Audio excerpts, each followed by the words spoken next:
Good morning and welcome to the Motivational Devotional, where we are merging motivation and spirituality to create a daily dose of confident positivity. I hope that this morning's podcast will help you to be more spiritually and positively motivated so that you can transform your day. How many people does it take to change a light bulb? The answer to this depends on how badly people want the new bulb. It might be in a location where 100 people have to complain that the old one is burned out before one person will change it. So the answer there would be 101 people. It might be a bulb that just isn't giving enough light, and it only takes one frustrated person to fetch a brighter bulb and get it changed.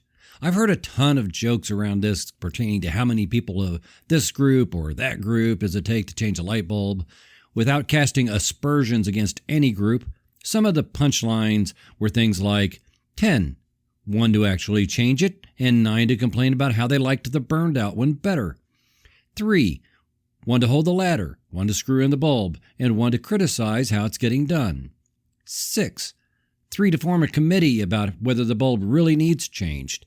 2 to survey everyone affected by the light of the bulb, and 1 to actually change it once they decide the burned out bulb actually warrants a change.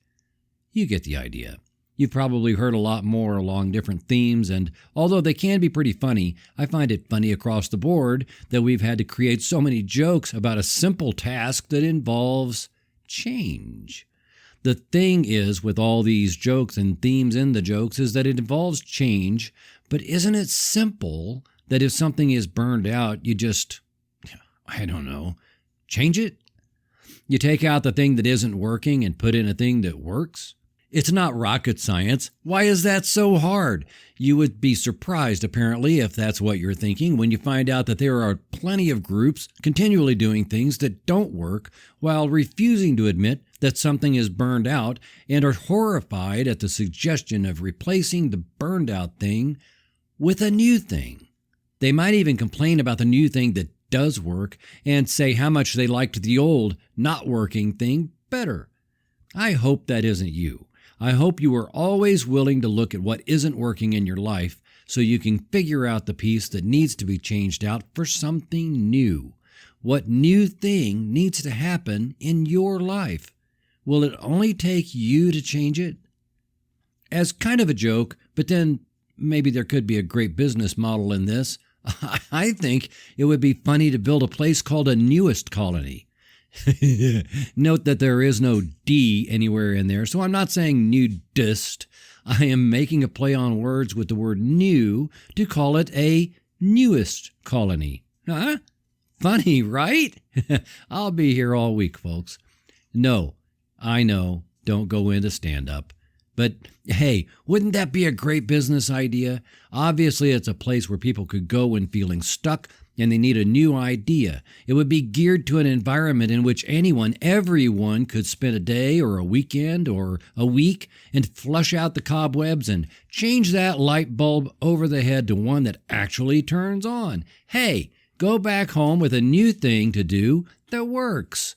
Embracing a new thing isn't the tough part of life. People often say that change is difficult. However, the hard part is not embracing the new stuff. It is letting go of the old stuff. You think that's crazy, as if everything that needs changed is like a diaper. I mean, nobody complains about that old thing being let go, right? But when we start taking habits or beliefs or family traditions, maybe that's getting too close to home and personal. But now you see my point. New things are always needed to keep life fresh, and it usually involves letting go something that stopped working long ago but that holds emotional attachment.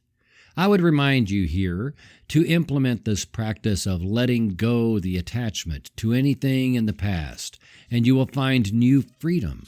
Holding on to the old things will also block us from letting the universe bring new blessings, and we must let them go to make room for new things.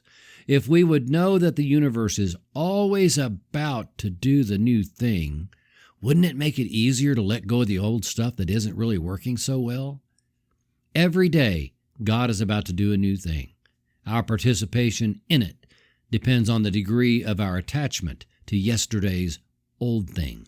We can let go of the outmoded conversations, perceptions, and practices that have kept us stuck, All we must do is simply let them go, knowing that all of creation is conspiring in our favor.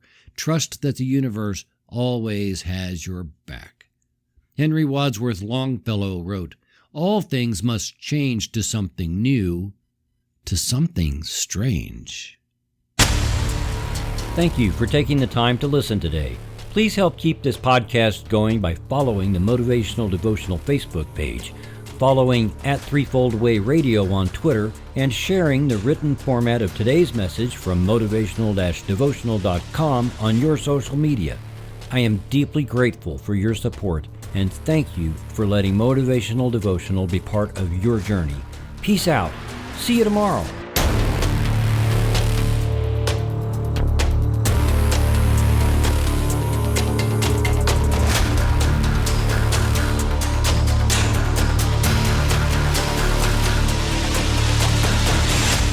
Motivational Devotional is a production of Threefold Way Radio, LLC.